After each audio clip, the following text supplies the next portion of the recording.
Tinapay mula sa langit. A daily morning devotion with CRC family.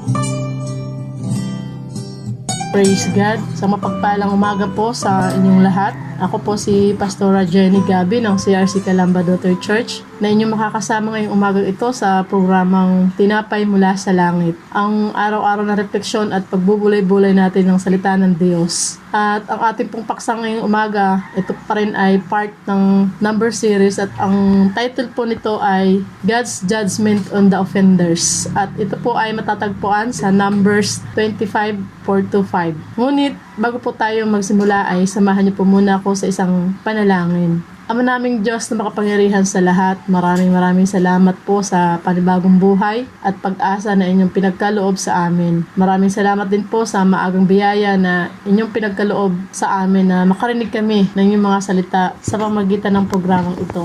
At dalangin po namin na buksan niyo po ang aming mga puso at isipan upang maunawaan ang nais mong iparating sa amin ngayong umagang ito at mapagbulay-bulayan at mai-apply namin ito sa aming mga buhay. Ito po ang aming pagsamot panalangin sa pangalan ng aming Panginoong Jesus.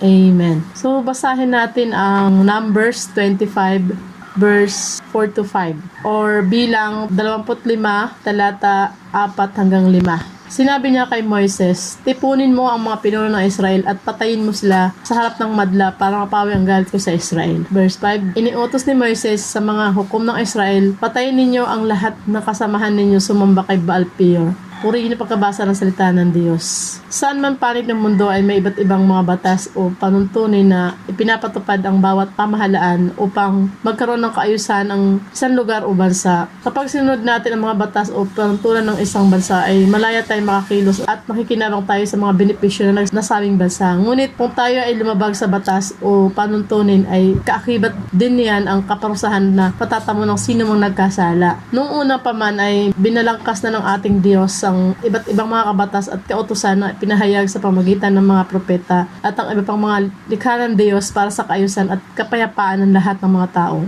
Mula sa mga dapat at di dapat kainin, mga damit na susuotin, tamang asal at pag-uugali at iba pa. Nakapaloob din sa aklat ng Exodo at Levitico ang hatol sa bawat mga kasalanang nagawa. Dito sa ating binasa may kita natin na iniutos ni Yahweh kay Moises na tipunin at patayin ang lahat na nagsisamba kay Baal sa harap ng madla upang mapawi ang kanyang galit sa Israel. Mga kapatid, sa lumang tipan ay mahigpit na talaga pinagbabawal ang pagsamba sa mga Diyos-Diyosan. Sa katunayan ay ito ang pinakaunang batas na ibinigay ni Yahweh kay Moises doon sa bundok ng Sinai. Sa aklat ng Exodus 20, talata 3-5, huwag kang sasamba sa ibang Diyos maliban sa akin. Huwag kang gagawa ng imahe ng anumang nilalang na nasa langit, nasa lupa o nasa tubig man upang sambahin. Huwag mo silang yuyukuran ni sasambahin sapagkat akong si Yahweh ng iyong Diyos ay mapanibuguing Diyos. Ang kasalanan ng mga magulang ay sinisingil ko sa kanilang mga anak hanggang sa 3 at 4 na salinlahi. Ito napakalaking kalapastangan at insulto sa Diyos kapag meron ibang Diyos na kikilalanin ang mga Israelita. Ipinapalala niya na siya ang naglabas sa mga Israelita sa Ehipto at nagpalaya sa kanila sa pagkaalipin. Sa pamamagitan ng kanyang kapangyarihan at mga himala ay naligtas niya ang Israelita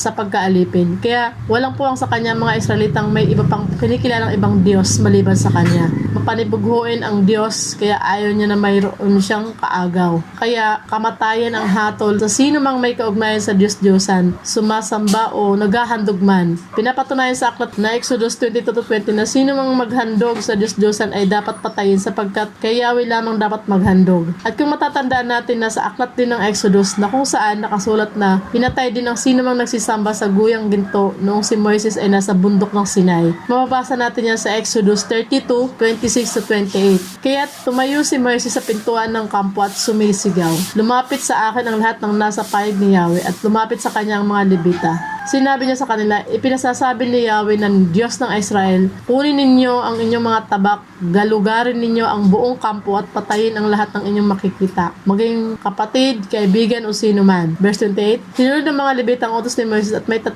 katao ang napatay nila ng araw na iyon. Talagang kamatayan ang hatol sa sino mang naghahandog sa sumasamba sa Diyos-Diyosan, sapagkat ang paghandog at paglingkod at pagsamba sa Diyos-Diyosan ay pagtalikod sa ating tunay na Diyos na may lalang sa atin lahat. Ang may gawa ng ng langit at lupa at ang nabigay sa atin ng buhay. Wala tayong karapatang tumalikod sa Diyos na buhay sapagkat kung wala ang ating Panginoong Kristo ay wala tayo ngayon sa ating kalagayan. Kaya sinabi sa aklat ni Juan 1:3, nilikha ang lahat ng bagay sa pamamagitan niya at walang anumang nilikha ng hindi sa pamamagitan niya. So sa ating panahon ngayon, lalo na dito sa ating bansa, ay wala ng death penalty o parusang kamatayan ang iginawad sa kahit sa anong uri na kasalanan. Pinakamataas na ang hatol na reclusion perpetua o habang buhay na pagkabilanggo. At pagdating naman sa usaping relihiyon o pananampalataya, ay wala nang panghatol ang nagaganap kung sakaling meron niyang tumalikod sa Diyos o sa pananampalataya sapagkat meron tayong freedom of religion o kalayaan sa pagpili ng relihiyon na nais nating maging kabilang at wala na rin kaugnayan ang pamahalaan pagdating sa usapin na yan sapagkat umiiral na separation of church and state. Subalit bilang mga Kristiyano, mahalaga sa atin ay pananampalataya sa ating Panginoong Kristo sapagkat alam natin na hindi nagtatapos ang buhay natin sa mundong ito. Alam natin na mayroong buhay na walang hanggan sa sino mang patuloy na sumasampalataya sa Kanya. Sinabi sa John 3:16,